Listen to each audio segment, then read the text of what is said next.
تو ان میں سے ایک یہ تھے حضرت قیس بن عاصم ساعدی رضی اللہ تعالی عنہ. یہ فرماتے ہیں کہ اتیت رسول اللہ صلی اللہ علیہ وسلم، جب میں رسول اکرم صلی اللہ علیہ وسلم کے پاس ملاقات کے لیے آیا تو حضور نبی اکرم صلی اللہ علیہ وسلم کا میرے ساتھ برتاؤ کیا تھا. اب دیکھو حدیث مبارکہ کے ہر پہلو میں ہمارے لیے سبق ہے، ہر پہلو میں. یہ فرماتے ہیں کہ جب میں حضور نبی اکرم صلی اللہ علیہ وسلم سے ملاقات کرنے کے لیے گیا تو حضور نبی اکرم صلی اللہ علیہ وسلم کا میرے ساتھ برتاؤ کیا تھا. فرمایا کہ جب میں نبی اکرم صلی اللہ علیہ وسلم کے قریب پہنچا تو صحابہ کرام رضوان اللہ علیہم اجمعین بھی بیٹھے ہوئے تھے. تو حضور نبی اکرم صلی اللہ علیہ وسلم نے فرمایا فقال هذا سید اہل الوبر. اللہ کے نبی نے صحابہ کرام سے فرمایا کہ یہ دیہاتیوں کا سردار ہے. وبر کہتے ہیں ان خیموں کو جو اونٹ کے بالوں سے بنائے جاتے ہیں یا جانوروں کے بالوں سے بنائے جاتے ہیں. تو مطلب یہ ہے کہ یہ جو میرے پاس آ رہا ہے یہ مویشی والوں کا سردار ہے، جو قبائل میں رہتے ہیں، جو خیموں کے اندر رہتے ہیں، خیمے والے، یہ ان کا سردار ہے. کہنے کا مطلب کیا ہے؟ کہنے کا مطلب یہ ہے کہ یہ اپنی جماعت کا سردار ہے، اس کی سرداری کا لحاظ کرتے ہوئے اس کی حیثیت کے اعتبار سے اس کا استقبال کرو. فرماتے ہیں کہ حضور نبی اکرم صلی اللہ علیہ وسلم، یہ صحابی کہتے ہیں کہ میرے لیے کھڑے ہوئے اور میرا استقبال کیا اور مجھے بٹھایا. اب اس چیز کے اندر ہمارے لیے سبق کیا ہے؟ دیکھو حضور نبی اکرم صلی اللہ علیہ وسلم ہر عمل، ہر فعل، ہر قول، اس کے اندر امت کے لیے بے انتہا سبق موجود ہیں، بے انتہا رہنمائیاں اور فوائد موجود ہیں. اس کی آواز زیادہ تو نہیں ہے جی؟ ٹھیک ہے. تو یہ صحابی جو تھے، اچھا اس کے اندر ہمیں کیا سبق ملتا ہے کہ اللہ کے نبی نے یہ عمل کیوں کیا؟ اس کے اندر ہمیں یہ سبق ملتا ہے کہ جب بھی کہیں پر کوئی معاملہ ہو، ہر ایک کے ساتھ برتاؤ اس کے مقام اور مرتبے کے ساتھ ہونا چاہیے. ہر ایک کے ساتھ برتاؤ اس کے مقام اور اس کے مرتبے کے ساتھ ہونا چاہیے، تاکہ اس کی عزت نفس مجروح نہ ہو، لوگوں کے سامنے وہ بے حیثیت ظاہر نہ ہو. سمجھ آ رہی کہ نہیں؟ دیکھو نا، جو ہم روز مرہ کے معاملات میں کئی لوگوں سے ملتے ہیں، کئی لوگوں سے معاملات ہوتے ہیں، تو ہر ایک کے ساتھ میل جول میں ہمارا فرق ہونا چاہیے. کون کس کیٹیگری کا آدمی ہے، کون کس حیثیت کا آدمی ہے. سمجھ آ رہی کہ نہیں؟ تو یہ امت کے لیے ایک سبق ہے حضور نبی اکرم صلی اللہ علیہ وسلم کی طرف سے کہ جس کے ساتھ تمہارا کوئی نہ کوئی برتاؤ ہو، وہ تمہارا برتاؤ اس کے مقام اور مرتبے کے اعتبار سے ہونا چاہیے. سمجھ آ رہی؟ حضرت عائشہ رضی اللہ تعالی عنہ کے بارے میں آتا ہے کہ حضرت عائشہ رضی اللہ تعالی عنہ کی ملاقات ایک مانگنے والے سے ہوئی. ایک عام سا آدمی تھا، مانگنے والا تھا. تو حضرت عائشہ رضی اللہ تعالی عنہ نے ایک روٹی کا ٹکڑا اس کو پکڑا دیا. پھر اس کے بعد اس کی ملاقات ایک خاندانی آدمی سے ہوئی، حسب نسب والے آدمی سے ہوئی. سواری بھی اس کی ٹھیک ٹھاک تھی، کپڑے بھی اس کے ٹھیک ٹھاک تھے، دیکھنے میں خاندانی لگتا تھا. تو حضرت عائشہ رضی اللہ تعالی عنہا نے اس کو بٹھایا اور اس کے ساتھ ملاقات کی اور اچھے طریقے سے اس کو رخصت کیا. اب صحابہ کرام رضوان اللہ علیہ مجمعین یہ عمل دیکھ رہے تھے. انہوں نے پوچھا کہ اے امی عائشہ رضی اللہ تعالی عنہا، آپ کا یہ عمل دونوں کے لیے مختلف تھا، اس کی وجہ کیا ہے؟ تو حضرت عائشہ رضی اللہ تعالی عنہ نے فرمایا کہ یہی نبی کی سنت ہے، انزل الناس منازلہم، کہ لوگوں کو ان کے مقام اور مرتبے کے اعتبار سے ان کے ساتھ برتاؤ کرو.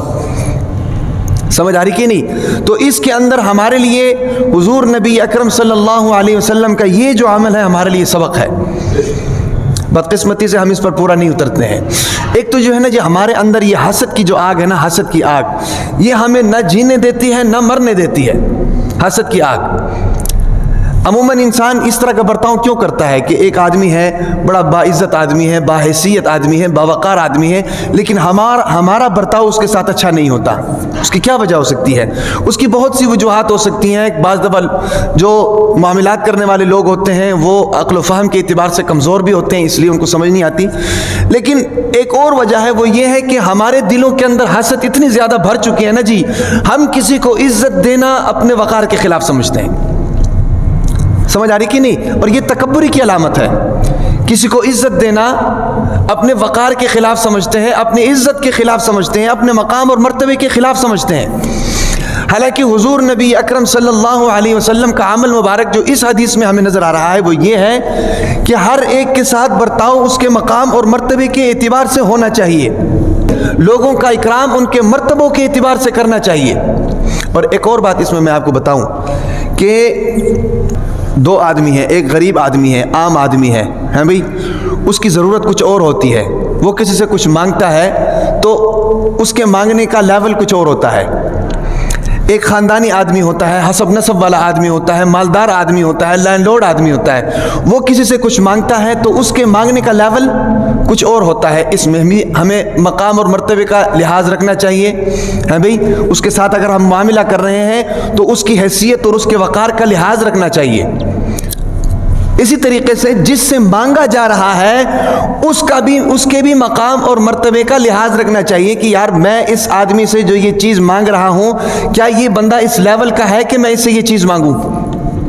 دونوں طرف دیکھنا چاہیے، ایک طرف نہیں، دونوں طرف۔ ایک بادشاہ تھا نا جی، بادشاہ، ایک فقیر نے اس بادشاہ سے کہا کہ مجھے ایک درہم کی ضرورت ہے۔ کس کی ضرورت ہے؟ ایک درہم کی ضرورت ہے۔ تو اس کی اس بات پر بادشاہ ناراض ہو گیا۔ بادشاہ ناراض کیوں ہوا؟ بادشاہ ناراض اس لیے ہوا کہ یار تم مجھے دیکھو، میں بادشاہ ہوں، میرے مقام اور مرتبے کو دیکھو، تم مجھ سے ایک درہم مانگ رہے ہو۔ اس بات پر بادشاہ ناراض ہو گیا کہ یار بادشاہ ہے تو بادشاہ سے بادشاہوں والے مطالبات کرو نا جی، بادشاہ سے بادشاہوں والے مطالبات کرو، اس کے مقام اور مرتبے کا لحاظ رکھ کے اس کے ساتھ بات چیت کرو۔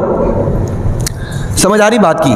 تو اس بادشاہ نے ناراضگی کا اظہار کیا اور کہا کہ یار میں اپنے ملک کا بادشاہ ہوں بھائی، تو مجھ سے جو تم چیز مانگ رہے ہو کم از کم میری حیثیت کا تو خیال کرو،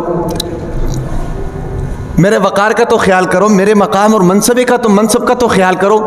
تو وہ جو مانگنے والا آدمی تھا نا، اس نے آگے سے کہا کہ اچھا اگر ایسی بات ہے تو پھر آپ مجھے ایک ملک دے دیں، آپ مجھے ایک ملک دے دیں، ایک سلطنت دے دیں، میں اس پر اپنی سلطنت قائم کر سکوں۔ تو اس پر وہ بادشاہ مسکرا کر کہا کہ پہلے جو تم نے بات کی تھی وہ میری حیثیت کے خلاف تھی، اب جو تم بات کر رہے ہو وہ تمہاری حیثیت کے خلاف۔ سمجھ آ رہی بات کی؟ تو دونوں کو سمجھنا چاہیے، مانگنے والا ہے اس کو بھی سمجھنا چاہیے میں کس سے مانگ رہا ہوں، اور جو دینے والا ہے اس کو بھی سمجھنا چاہیے میں دے کس کو رہا ہوں۔ سمجھ آ رہی کہ نہیں؟ یہ زندگی گزارنے کا طریقہ کار ہے، اصول ہے، اسلوب ہے۔